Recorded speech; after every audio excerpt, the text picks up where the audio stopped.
njerëz të ndryshëm më çojnë video, nuk e di që thonë ndoshta mjek apo profesionistë tjerë të shëndetit që Ozempiku ka tendencën të ndryshojë ADN-n.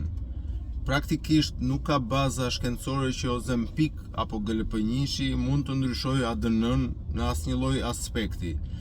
Më kollaj e ndryshon ADN-n epigenetika, do më ndryshimi i sjelljes, stresi e gjitha me radhë, dhe rrezet e diellit, rrezatimi ultraviolet, sesa GLP-1.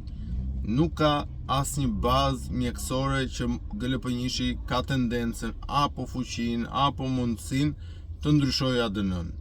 Ky është mendimi im personal, edhe mendimi si thua i gjithë përfshirës i shkencës mjekësore. Teori konspirative mund të ketë, edhe unë nuk jam përgjegjës për këto dhe nuk di të them në nivel konspiracionist. Por në nivel shkencor nuk qëndron ndryshimi i ADN-s. Mirupafshim, gjithë të mirat.